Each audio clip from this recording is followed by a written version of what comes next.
Welcome to Your Gal Friday, a podcast about female leaders, innovators, and rule breakers. Each week, your hosts, Kate and Phoebe, will shine a spotlight on an amazing gal and talk about what we can all learn from her. Brought to you by Gal's Guide to the Galaxy. Welcome to Your Gal Friday. I'm Kate Chaplin. And I'm Phoebe Freer. Today we are doing a special episode of Your Gal Friday. We're going to be talking about 4 early film pioneers. Now, starting with the birth of cinema in 1895 and going till 1982, we're going to talk about gals who created the framework for movies today, invented techniques that told a richer story, and one who was even more popular and paid more than D.W. Griffith. Yet many of us have never heard of these gals. The gals we're talking about today are Guy Blache, Lois Weber, Dorothy Arzner, and Margaret Booth. So I'm actually really excited about this episode because, as our listeners know, me and Kate, you and I are both filmmakers. Yes. And so learning more about female filmmakers in particular is just really exciting to me because it's still a very male-dominated industry. Oh, so yeah. It's very interesting to see, like, the first female filmmakers, where they came from, and then where we still are, and then how much we've advanced, and all that stuff. So I think this is going to be a really fun episode. Yeah. Oh, absolutely. I love it. So, Kate, you actually did the research for all of these gals and created this program for a film festival. Is that correct? Yes. So I actually created this for the Hobnobbin Film Festival. They asked me to come and present women film pioneers. And I picked these 4 gals in particular because they paint a very wide picture of the film industry. And they also have some remarkable similarities as well. So this episode is a special one. It'll be unlike our regular episodes because we're only going to lightly touch on their lives. We're going to focus more on their body of work and more of what it meant for the film industry moving forward. I gotcha. That actually makes a lot of sense. So we can compare and contrast and actually, observe what the filmmaking was then versus now, which is really cool. Exactly. And we're covering 4 gals as well, so Totally. It speeds up the process a little bit more. Yeah, so you don't have to and then they grew up in, okay. Which is still extremely important, however. It totally is. But we don't want to make a 4-hour episode today. So Right. We'll just make it concise. So we should mention our first episode was actually on Guy Blache, and we did go into super detail, which was awesome. Yes. So is this going to be similar? So our Alice episode is actually still our most popular episode. It's awesome. Yay! And if our listeners haven't checked that one out, I strongly recommend it because we do go into far more detail of Alice's life and legacy. Today is really more of a compare and contrast, as well as kind of looking at how film changed over time as well. Awesome. That's really cool. So let's get into it. Tell me right. about Alice. Alice, as you already know, but Right. as a refresher for this glorious contrast and compare. I will never get tired of talking about Alice. I know, just wanna right? throw that out there. She's my favorite. She is my favorite too. I just adore her. And Yeah. she was a gal of so many firsts in filmmaking. It's amazing. Yeah. She invented and improved upon the framework that would not only make movies last over 100 years, but actually also make them profitable as well. We owe a lot of that That's to Alice. awesome. Wow.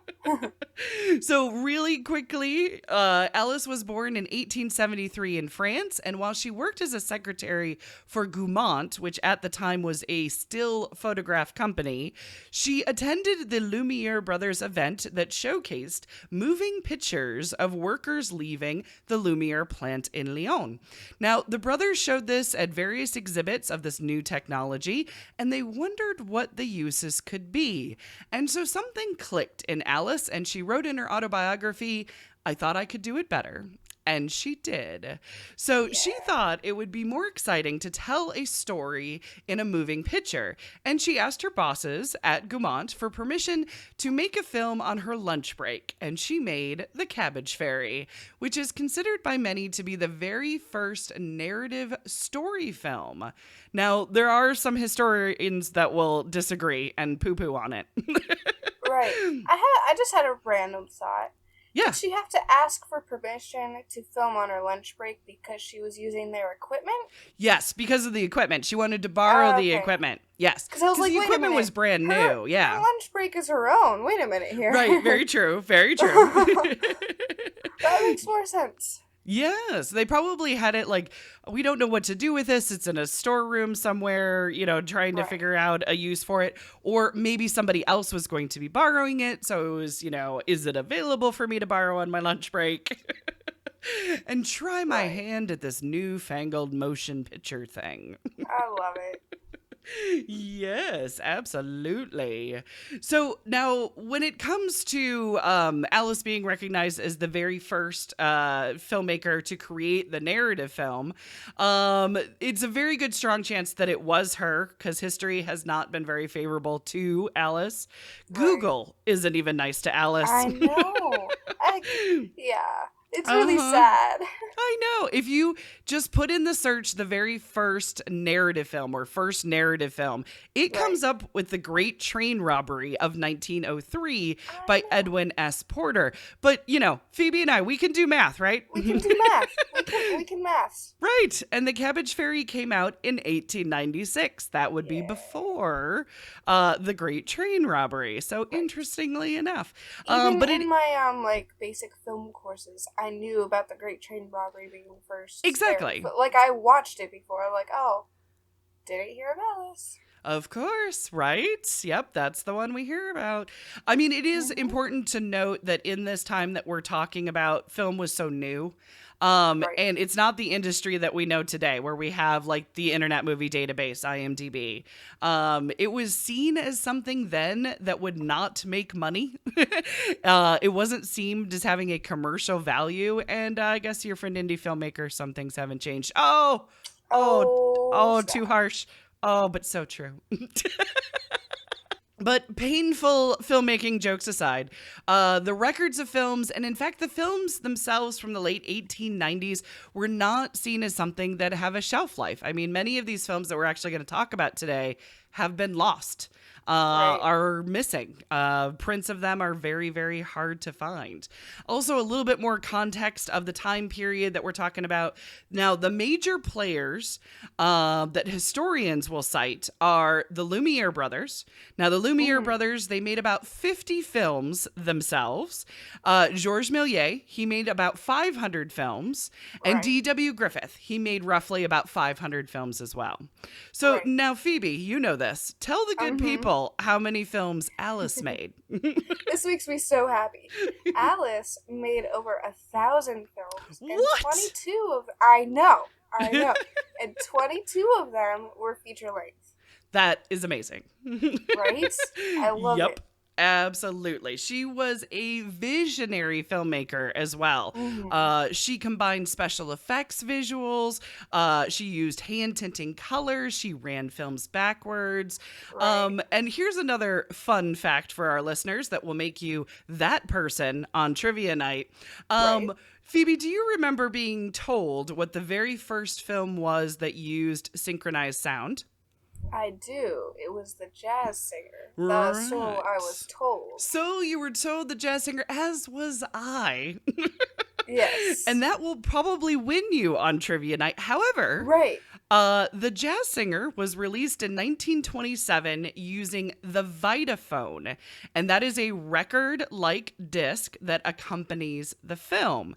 Now, what if I told everybody that Alice was releasing films with the chronophone, which is also a record-like disc that is synced to a film. And she was doing this as early as 1908. It was actually Wow. Alice's idea to combine visuals to a song and not just have the music play as an accompaniment, but also sync to the picture. So basically, Alice created the music video in 1908, as That's well amazing. as the first sound and picture synced images. Yep, just in Alice fashion, you know. You know. Inventing things as she does. Exactly. Exactly. You just get used to the fact that this is what she does, this is her life, you know. Yep, exactly. So Alice moved to the United States in 1907 to be the head of production for Gaumont's U.S. operation.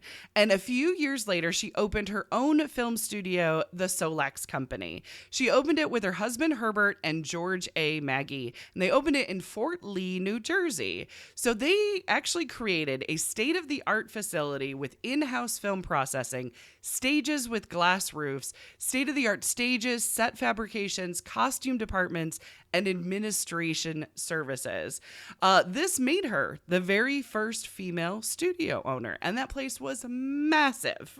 Right? Every time I hear the description of this, I get so jealous. I know, I want all of to it. work there. Yes, I want right? to work there so bad. I want to work in a building with glass roofs so I can use the sunlight. Like, that's genius. Exactly. Why don't we do this still? Have everything in-house, all in one Yeah. spot. It's perfect. It's so cool. Yeah, it is. Now, Fort Lee, New Jersey was actually the largest area of filmmaking pre-Hollywood. We're talking before Los Angeles. D.W. Right. Griffith, Fatty Arbuckle, and Max Sennett were all there at the same time. And those are names that we end up actually hearing about in film class and film history. So Right. besides the wonderful work that the Fort Lee Film Commission still does in preserving the history of their cities and as well as encouraging new filmmakers, I visited Fort Lee in March, and it feels like Fort Lee hasn't been able to preserve its filmmaking buildings. I went to visit Solax, and there is a sign next to an Acme grocery store. Ugh, that's It really was sad. it was very sad. Yeah. A lot of the town is modern and new. Yeah. I'm not that far away from New Jersey. So See? I'm like, oh, I should go over To see a nothing. Okay, to see a sign. Okay, that sounds great. Yep. Thanks, guys. Maybe I could just Exactly. make a building with a glass roof and duplicate it and then, like, you know, pay homage to her or something. Right, exactly. Yeah. A lot of, and I stood there and I tried to visualize what it would have been like. I saw pictures of the Right. studio. It was as it was being built with Alice standing in front of it on horseback. It was awesome. And I'm like, That's so oh, I love this place. I love the idea of this place. But yeah, just it's the, the way of modern city building, It unfortunately, is, yeah. that it's not still there. At least there's a plaque. There I is. mean, At least we least can there's find it. something. Yes, exactly. It's a At least very there's nice some- plaque dedicated to her films with a big poster of one of her films on the back of it as well. Oh, cool. Yeah. See, there's something. Yes, absolutely. So I kind of know the next thing that you're about to talk about just because I do, and like I'm so excited. This is my favorite part about Alice, I think. Oh, absolutely. So at Solax, Alice directed her actors to be natural. That's the part that Phoebe loves. Yeah. I love it. By the time film came around, theater, of course, was the well-known storytelling medium. Right. And of course, as actors know specifically, when you act in theater, you have to over-exaggerate everything. So it reads well to the person way in the back of the room. But on the film side, you don't need to over-exaggerate at all because the camera can pick up every detail and can get in really close. And somehow Alice just instinctively knew that the film was going to be able to pick this up. So she started always telling her actors to be natural. Be natural. To just fight that urge of over exaggerated acting, which we still see a lot in especially early silent cinema. We see a lot of vaudeville and theater actors doing it, but not in Alice films. Nope. Yep. Not at all. So while Alice was making films and inventing new ways to tell a fuller story, she put her husband in charge of the business side. And he not only chose some very poor investments, but he also started another competitive production company and had an affair with an actress from one of his films. Of Boom. course he did. She started a stereotype. Exactly. Of Sad Hollywood face. marriages, not in pre-Hollywood marriages. Right. Being broken Yeah. up by, yes, exactly. Oh, She sad. started the trend before it was cool, but it's really not that cool, but you know what I mean. Right, exactly. Oh, so the Solax company folded in 1922 due to Herbert's bad investments, and Alice didn't make another film. She did try a comeback in 1927, like Méliès did, but by then the film industry was financially successful, and that means there was little room for women in positions of power. Now, Alice Right. lived until 1968, and not only did she get to see the industry that she helped create thrive, but also to see her work be forgotten. And I think that's what saddens us a lot. Totally. Yeah. It's really heartbreaking, yeah. Yeah. What are your favorite bits about Alice as the early film pioneer? Oh goodness, I love how inventive she was. She did so many new and different things. That And then, we like- still do today. Yeah, that That lasted. we still do. Exactly. I'm like a storyteller first, technical person second, Mm-hmm. or third, perhaps even.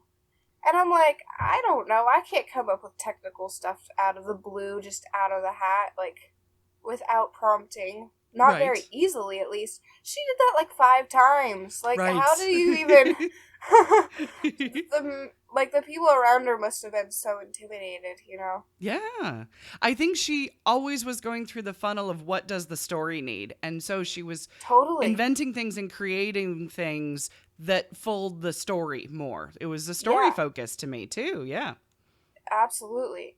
And of course, I love the be natural thing. I firmly believe that if you're a filmmaker, there's a reason. Kind of have this intuitive knowledge just kind of built into your personality. Mm-hmm. Because there's some things about film that you don't really learn, you just do it kind of thing. Right. Yeah, absolutely. So, right. So I think that's why the be natural thing really strikes a chord with me, because she just knew it. She was just like, okay, I Mhm. can see subtle movements.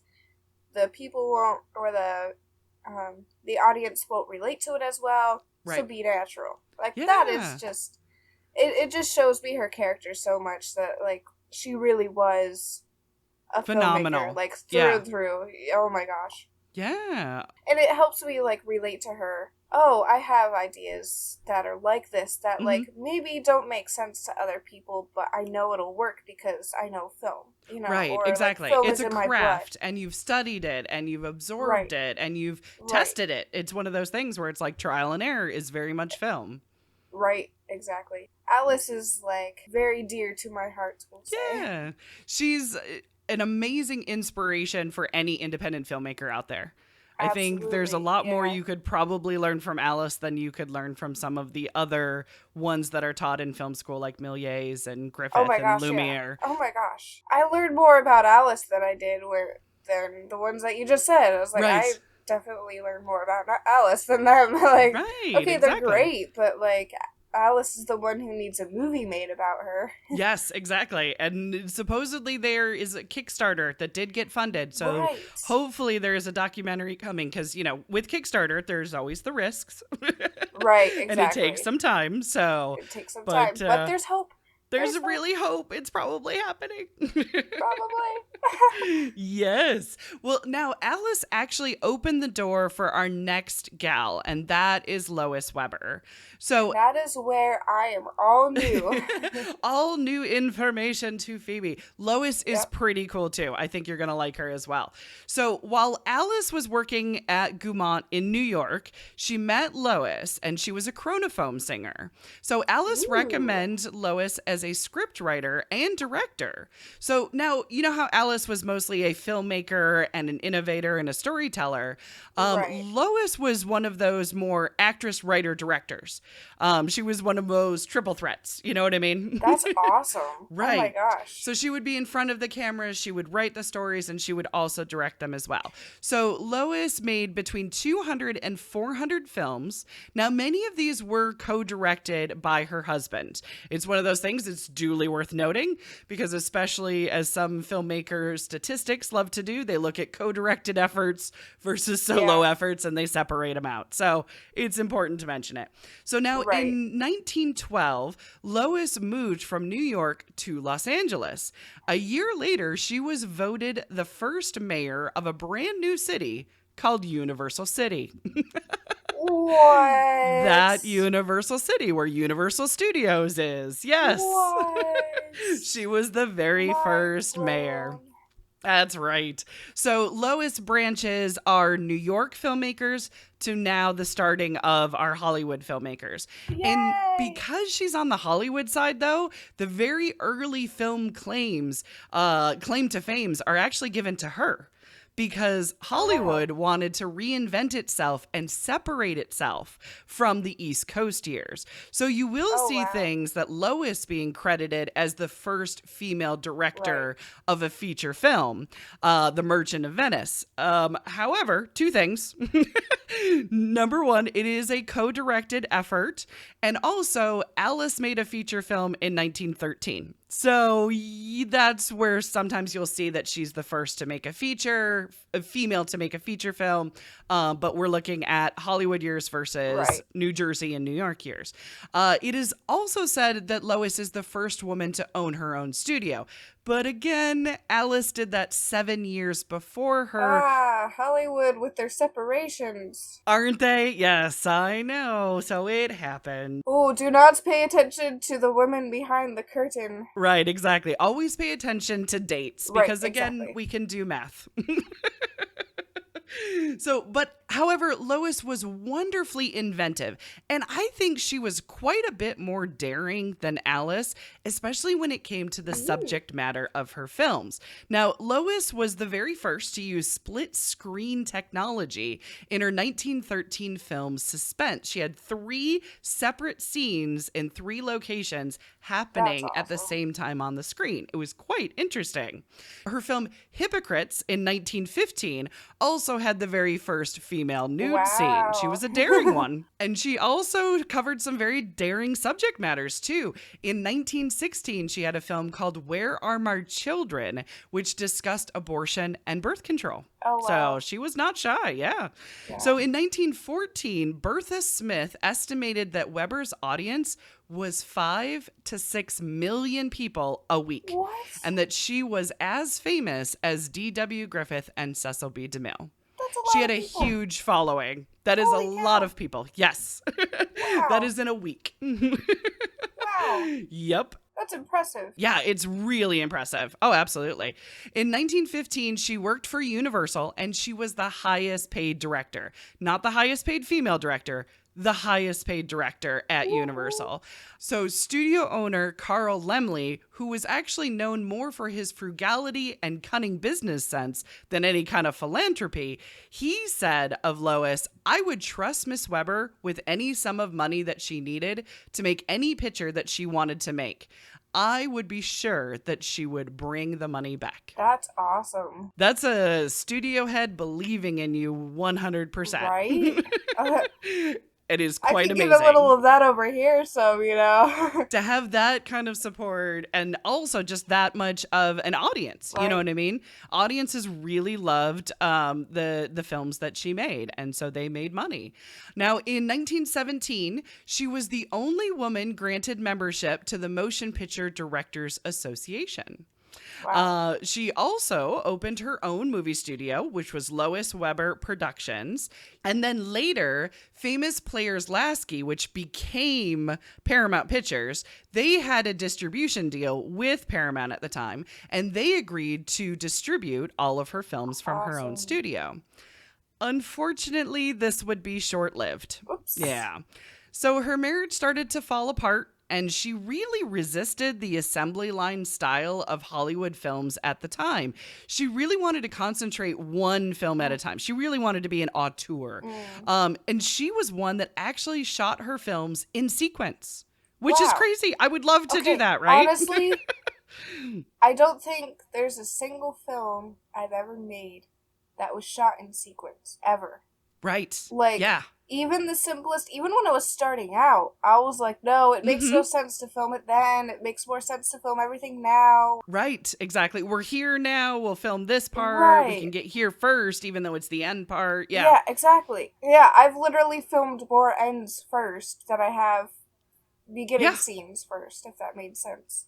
Like, so that's pretty incredible that she was like, no, we have to film it in sequence. Like, that's a little crazy, I'm not gonna lie, but, you know, it's probably very helpful for the actors. Extremely so. If there was little subtle changes that you wanted to do throughout at any point, you would know it didn't impact what came before. I'm sure you and I have been on set where anybody has an idea, you know what I mean, from an actor to, the sound guy, basically. Right. And you're like, well, we can't because we already filmed it. Totally. And what we filmed, it has to have this consequence and it has to have this flow. Right. And so we can't change it here no matter how great the idea is. Exactly. Oh, what if she wore this purple shirt on her date because, her guy likes purple or something? And you're like, oh, no, we can't because we filmed the other scene and she had a blue shirt on. Continuity. Right. Even something just as simple as that is, like, thrown through a loop. Yeah. Oh, to film in sequence. I would love it. I know, me too. But Lois's films, they were cheap. They were done very fast. They were efficient. And they were sensational topics. And the titles that she gave them really, really helped too. But it wasn't enough. Lois found it difficult to pay the bills and to find the capital to finance her own productions.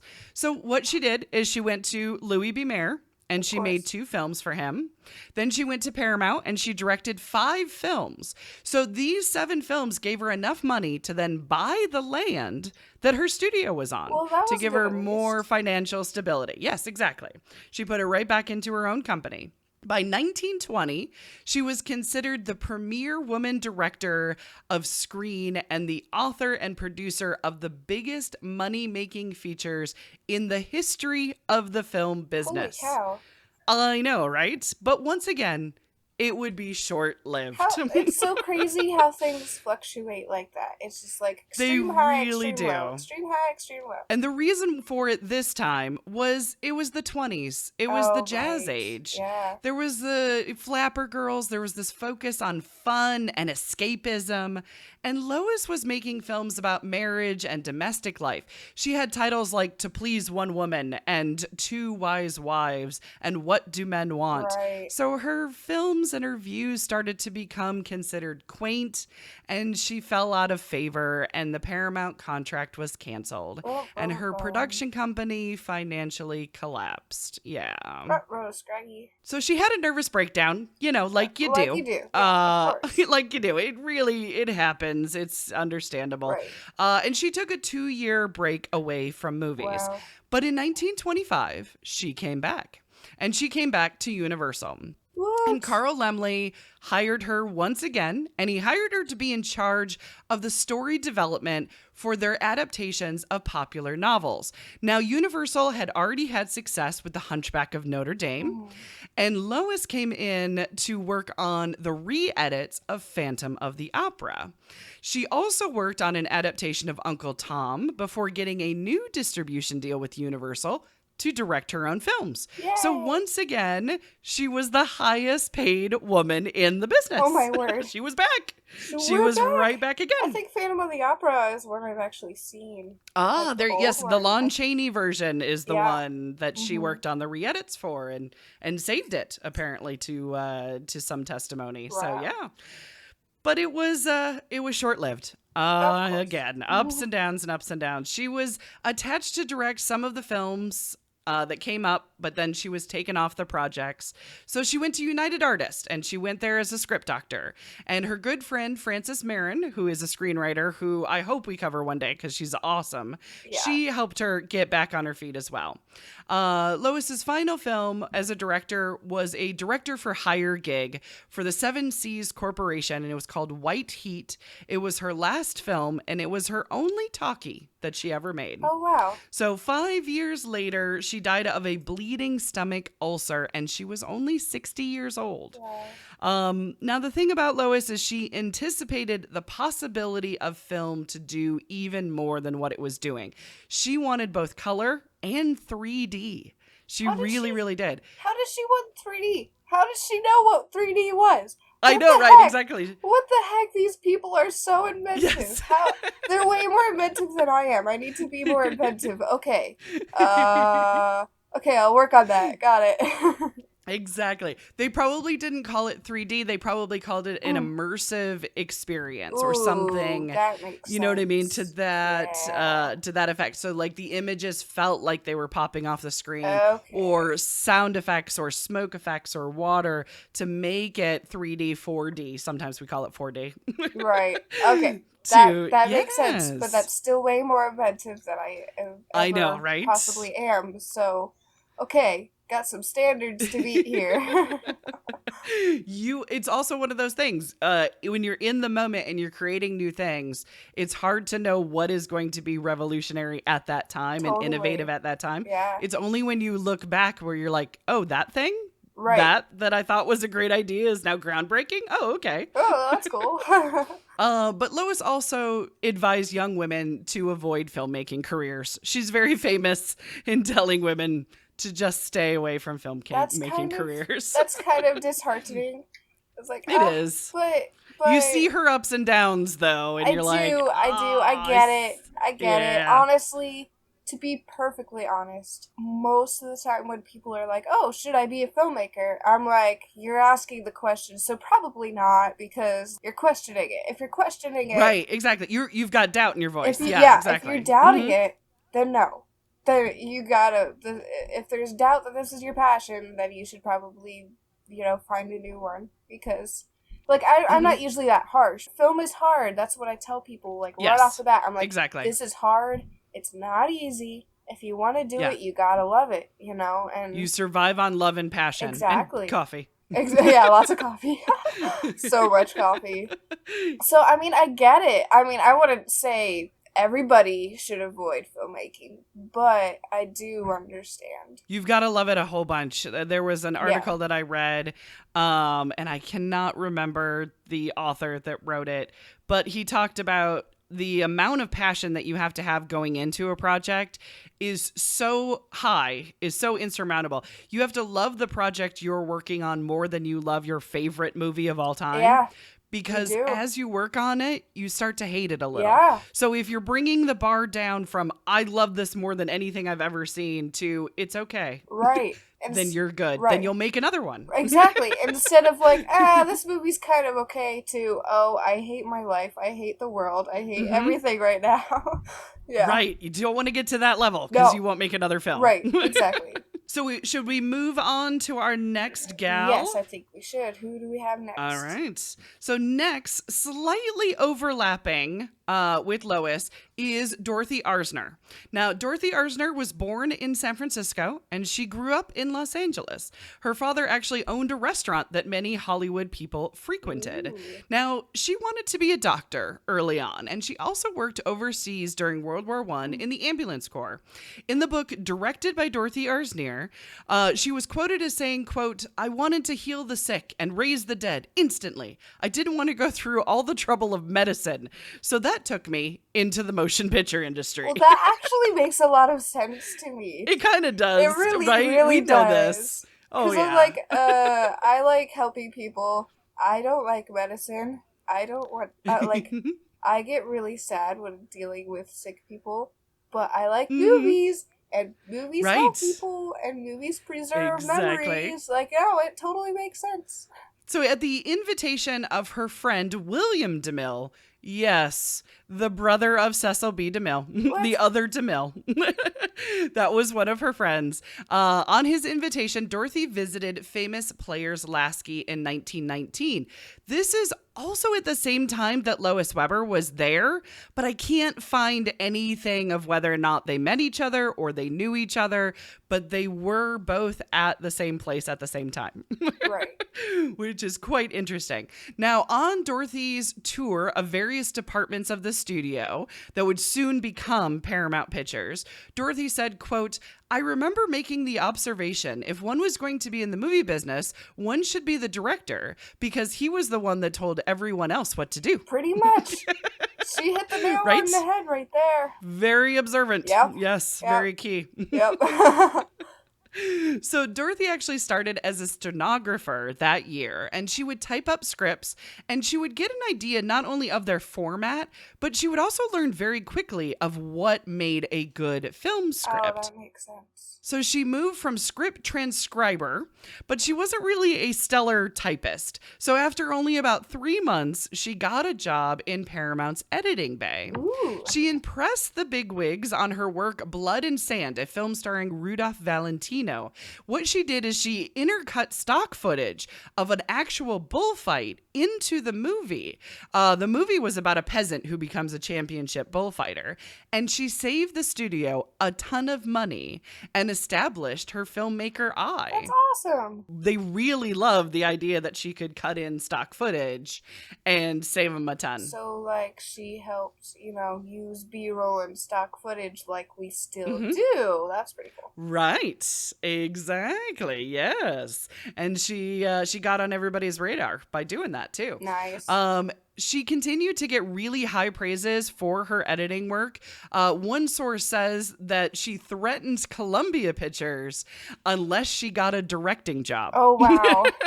That she was using her editing prowess to get a directing job. But regardless of how she got a directing job, in 1927, Paramount assigned her Fashions for Women.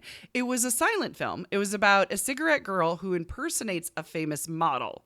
And the film was a success. That actually sounds fascinating. Like, I want to go It's look really it up fun. and watch it now. I can't remember for sure, but it might be one of the missing ones because No. she directed 2 more silent films for Paramount, 10 Modern Commandments in 1927, which is a lost film. That one has not been found. She also did Get Your Man with Clara Bow, and that one is incomplete. It's missing 2 out of its 6 reels. Oh, geez. It is actually pretty hard to find a Dorothy Arzner finished film in all of its reels and all of its consistency. Yeah. Now, she did transition to talkies, and she did this in a movie called Manhattan Cocktail. It's part talkie and part silent. And Hollywood was doing this a lot at the time. Basically, they were tiptoeing around, do we want to do silence or do we want to do talkies? They didn't know, so they made them both.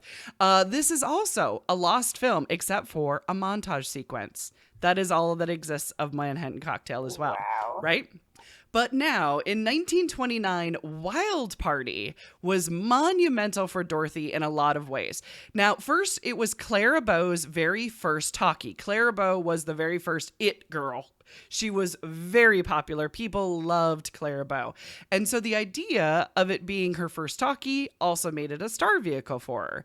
Now, Clara was not used to microphones. They didn't have to worry about them in silent films. And it said that she would interfere with being able to move around the set because of the microphones. She would also glance at it during takes, and she would ruin the shots, basically. Whoopsies. So Dorothy had a microphone fastened to a fishing pole and had the microphone hung over the actors' heads. You know, inventing a little thing called the boom mic. Oh my gosh. Oh my gosh. Right? That's so amazing, cool. right? So now Dorothy didn't file the patent for the boom mic, but she is wildly credited for its invention. So now I want the phrase "boom like a girl" to like catch on now Yes. in the film industry. Boom like a girl. Boom like a girl. Like I just want that to be a thing now. Absolutely, because invented by a girl. That's I so love it. awesome. Yep. Now, she made a few more films with Paramount before she left, and she worked as an independent director, actually. So, in her independent days, they're quite fascinating. This is where she actually launched the careers of, get this, Katharine Hepburn, What? Rosalind Russell, and Lucille Ball. Yay. She was the one so that found them cool. during casting calls and gave them a shot, gave them star performances, gave them that kind of, almost it girl in the making kind of status. We know of them because of Dorothy hiring them. Katharine Hepburn actually said this about Dorothy in her autobiography. She said, she had done many pictures, was very good. She wore pants. So did I. We had a great time working together. I love it. It's so like Katharine Hepburn, concise straight to the point. I love it. Absolutely. I mean, I wear pants but yet too. says so much. Wait, right? I have Absolutely. something in common. I'm a filmmaker and I wear pants too. Yay! That's right. That's pretty funny. Totally. Now, Dorothy also became the very first woman to join the newly formed Directors Guild of America, which, you and I shortened to DGA. Right. So she was the very first woman in the DGA, which was brand new at the time. Wow. Which is fantastic. Yeah. Now, she's also credited with being the only female director working in the 1930s, but Lois Weber released White Heat in 1934. So not exactly. I mean, I can only find one film, Lois's film, that was also released in the 1930s by a female director. Wow. Also, Dorothy never made an official statement regarding her sexuality, but in her 40-year relationship with choreographer Marin Morgan, it was no secret to anybody in Hollywood. Also, Dorothy wore tailored suits, and she had patterned ties and cufflinks, and I always felt that it was a uniform of going into battle in a male-dominated Hollywood world. But then again, I thought maybe she just really liked suits. I mean, it could be either one. I feel like both is like a solid comparison. I don't know. So Dorothy's last film was First Comes Courage in 1943. During production, she fell ill with pleurisy, which I had to look up, and it's an inflammation of the lungs. The picture was finished by Charles Vidor. Now, with the world at war, she made some training films for the Women's Army Corps. She also did some commercials for Pepsi, actually at Joan Crawford's request, because they worked together on The Bride Wore Red. Okay, that's pretty cool. I know. So she did some Pepsi commercials later on because Joan Crawford was, all about Pepsi. Yeah. But later, Dorothy became a teacher at UCLA. And Francis Ford Coppola was one of her students. What? Right? I'm so pretty cool, huh? What? Director of The Godfather. What? I'm freaking Yes. out. That's so cool. Absolutely. Oh, yes. Dorothy died in 1979 in La Quinta, California at the age of 82. Wow, Dorothy seems pretty awesome. She's pretty cool. She's got the inventiveness like Right, Alice yeah. does. She's got, a few struggles in the sense of her films are lost today. Right. But she doesn't have as many struggles as Lois did. Right. Of not being able to finance and not being able to find Right. work. I wonder if she learned a little bit from Lois since they kind of overlapped. It is quite possible. Yeah. I mean, I don't think it's out of the question. That's awesome. I think everybody in Hollywood learns from everybody in Hollywood, but totally. at the same Oh my time, they were gosh. on the scene. So I'd be looking out for, what are my other gals doing? I mean, I observe other filmmakers around me. I'm not even in Hollywood. I'm like, okay, what are you doing? Okay, what are you doing? What are you doing? Right. That seems to work. I might be able to incorporate some Yeah, of that yeah. or, okay, no, I tried this and I didn't like it. Let me warn other filmmakers. Yeah, exactly. Yeah. Yeah, like help make each some other warning out. signs. Yeah, exactly. We all gotta help each other. Are you ready to get to our last gal? I am. I'm excited. All right. So our last gal that we're going to talk about today spans Los Angeles film history from 1915 to 1982. Whoa. She has the longest film career of any of the gals that we have talked about so far. And it's a very interesting dynamic. Now, Margaret Booth, she started as a patcher. Today we would say an editor. Gotcha. But back then it was a patcher. And she started as a patcher for D.W. Griffith in 1915. Wow. Which is amazing. So after a few years, she worked for Louis B. Mayer, where she was taught more the craft of film editing by John M. Stahl. Now, she credits Stahl with telling her, quote, the value of a scene when it drops or doesn't drop and when it sustains. Oh, and cool. she would practice editing by using film that was left on the cutting room floor. She would stay long nights and edit those scraps, basically, to kind of tone and find her own editing voice. She developed this craft of cutting to a rhythm, which I found fascinating because, Phoebe, you do a lot of editing as well. Yeah. And you edit our videos, actually. Yeah. So all of the Your Gal Friday quick videos that come out, that is all Phoebe, y'all. So give her props. Hey. So Margaret, she developed this cutting to a rhythm. So in scenes where there was marching, she would cut on the footsteps. In musicals, she cut on the downbeats. What? That was one of her signatures. That's cool. There was a lot of women who were cutters, is what they called them before they called them editors. Many women were cutters. It was they were called that because they used scissors and razors to physically cut the film. And it was Irving Thalberg who actually started calling cutters film editors. And according to Kari Beauchamp, in the book Without Lying Down, The Frances Marr and Powerful Women of Hollywood, he started calling them film editors because of Margaret. Nice. Yeah, I know. They needed a little bit more respect. Totally. Oh my gosh. They weren't just cutters, they were film it's a whole editors. ballgame to be an editor. It's totally different. Oh, absolutely. You're crafting the story. Right. It said that you make the story of a film 3 times. When you write it, when you shoot it, and when you edit it. So, like, absolutely. editors are important. Oh, yeah. And I would even say certain directors are stronger in one of those three. Oh, totally. George Lucas is the strongest in the editing room as far as his direction, where other directors are majorly strong in the writing process, and some are really, really strong in production. But yeah, it's a different style. So in 1929, Margaret was credited as the solo editor of The Bridge of St. Louis Ray. This film was also, it was difficult because it was part sound.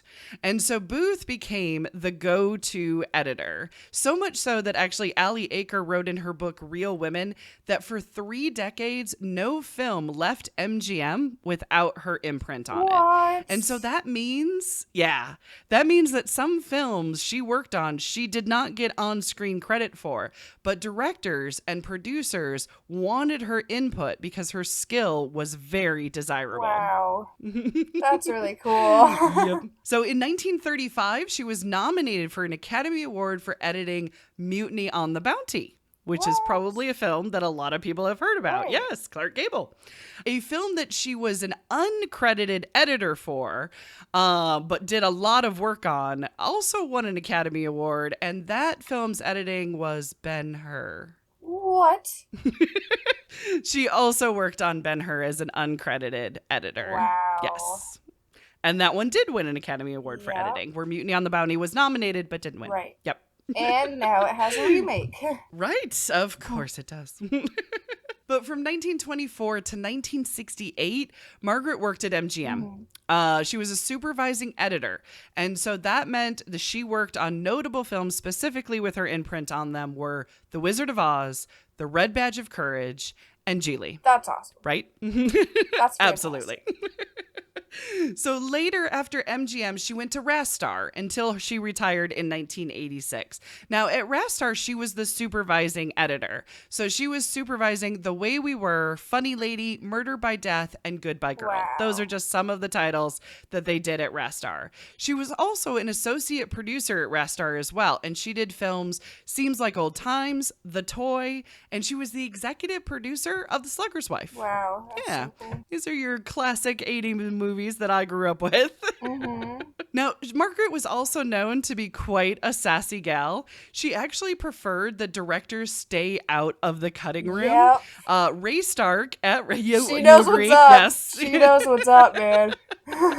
You're going to love this story. So Ray Stark at Rastar said about her, quote, Margaret was tough. She was an unsentimental editor who read film like others would read a book. She was a perfectionist, and she was considered difficult Yep. by some, but others liked her because she was fast and she was tough. See, that just means she Right? was a filmmaker and she was doing her job. That's really all that means. Absolutely. Oh, totally. This is my favorite story of hers, though. Once, George Roy Hill was working on an edit with Margaret, and what Margaret said to him was, "Mr. Hill, are you telling me that you want that up on a 60-foot screen?" And George Roy Hill, as he recalled the story, said, I guess I don't. Do I? Margaret said, "No, you don't," very firmly. Oh my gosh. So that is how George Roy Hill remembers. And he is most famous for, if I'm not mistaken, Butch Cassidy and the Sundance Kid Wow. is the film that he directed. What a way to be intimidating. Do you really want that on I the know. big screen? 60-foot No. screen, large and in charge. You sure you want that up Yeah. there? Wow. I'll bet you she was right, Oh though. yeah, I'm sure she was right. Oh yeah. Uh-huh. Oh, yes. So Margaret, she was awarded an honorary Oscar in 1978 for her exceptional contribution to the art of film editing in the motion picture industry. Her final movie that she made was Annie in 1982. In 1983, she was awarded the Women in Film Crystal Award for her career. And in 1990, she was honored with the American Cinema Editors Career Achievement Award. She died of complication of a stroke in 2002, but she was 104 years old. Holy Can you cow. imagine the things Holy cow. that she has seen? Wow. Yeah, starting with D.W. Griffith and to Annie in 1982. That is an amazing Oh film my career. gosh. She got to see it and see film change, but also live Yes. through it and actually change with film. That is so cool. Exactly. Yes, and consistently stay not only employed, but the get Right. that any studio would want. They wanted Margaret Booth working for them. Holy cow, that's so cool. So what comparisons do you see? Because I've been living with these Right. gals. Right. And I've kind of pointed out a few here and there. But what comparisons did you see with some of these gals that we talked about? Well, I thought that there was an interesting comparison that was like they were almost opposites. When it comes to like Margaret versus Alice. Alice lived a long life too. She was like 80. She was in her 80s when she died. And Margaret was 104. So I thought it was Yeah. interesting though that Alice's career was shorter and she lived to see a lot develop in film, but she didn't get to participate in it. Whereas Right. Margaret, she lived and she saw what happened and she also got to participate in it. And it's almost in my head like, which one do you want to end up like, kind of thing. Right. Yeah, I know. You want the longevity or do you want the innovation? Right. It's one of those Yeah, things. exactly. Yeah. Yeah. I thought that was very interesting. Do you almost burn out too fast with the innovation where Right. there's, being Consistent, invaluable yeah, to a invaluable, production? Yeah. Exactly. Like that's really cool. Yeah. So that was one. I thought it gets really cool how they all chain link into each other. Like all of these gals Right. like influence each other in some sort of way, which is really cool. Can you imagine what they would think of independent film? Oh my gosh, they would I mean, flip if they knew what was happening. they would love it. They would. Yeah, They'd it would be such they a would be freedom. so excited when they realize that everybody who has a smartphone can make a movie. Oh my gosh. Right. That's so cool. It'd be fascinating. Yeah. I think that they would encourage everyone to go tell a story, to Totally. tell their story. Yeah. And for Alice to be natural. Exactly. And probably for Lois to be controversial, Right. to dig deep, Oh my to gosh, find yeah. that kernel of truth and to have a really outrageous title on it. Exactly. And Dorothy would say, find a star, I think. Yeah, I you know what I think mean? so, yeah. Find somebody that has that it factor. I mean, I don't think Dorothy was trying to find stars. I think she was looking for somebody who was unique and charismatic. Yeah. And she wanted to know more about her. Because if you really think about it, Katharine Hepburn, Rosalind Russell, and Lucille Ball, those are some interesting, almost girl next door, but also like, I want to hang out with Totally. them kind of gals. Totally. You know what I mean? So I think that innovation as well. So then the big question is, so what did you learn? I'm almost kind of putting you on the spot with Right. giving you 4 gals at once. Yeah. But also, I mean, as far as just new information that you learned, but also what did you learn about yourself as a filmmaker, kind of hearing their stories? Right. Well, I learned that a woman invented the boom pole, which is super cool. And I like, know, right? there's so many inventions that were made that we don't give credit to women. Like, we're just like, oh yeah, it's a Right. thing. Like, no, this is really, come on, guys get all the credit all the time. Can we just like acknowledge this really Exactly. quick? So I think that's really Yes. cool. It's so interesting to me how the lives that they led brought me and you here. You know what I mean? Right. Like, Exactly. we wouldn't be where we are without them. Our lives would be so different without these gals. Completely Yes. different. And it's just fascinating. And then the whole comparison again. Do I want to end up like Alice or do I want to end up like Margaret? Like, it's kind of like, oh, that's very interesting to compare. Because I don't think either of them is a bad role model. Totally. Do you know what No, I'm saying? yeah, absolutely. It's what you want to accomplish out of your career, Right. out of your vision, out of your voice, out of what makes you happy. Right, exactly. It just puts things into perspective a little bit. Like, where are you in 50 years type of thing. Right. Exactly. Are you expressing your voice or are you perfecting someone else's? Right. Do you know what I'm Yeah, saying? totally. Yeah. Totally. But but you've mastered it and you're in it and you can identify voice and you can identify story. Totally. Yeah, it's a lot to chew on. And who's to say you can't be Right, both? exactly. Very true. You know what I mean? One part of your life, you know what I mean? You're going in one direction, another part of your life going in another direction. Totally. You know, lives are meant to be long. That's true. That's true. You're meant to invent yourself constantly. It's okay. Though the history books tend to leave them out and film schools don't cover their films and accomplishments, women were also pioneers of film. The innovations of Alice gave us the narrative story with natural acting, and Lois gained financial pay equality in Hollywood, being the highest paid director many times over.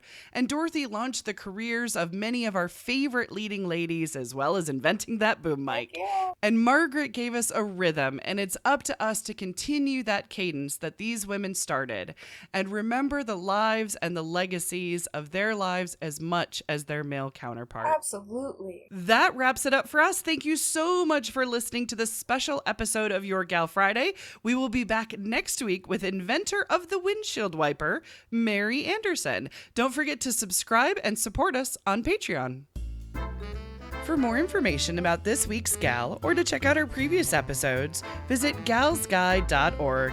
To support the show, visit the Gals Guide Patreon page. We've got great perks like behind the scenes, early access, and private live streams. Thank you so much for subscribing to Your Gal Friday.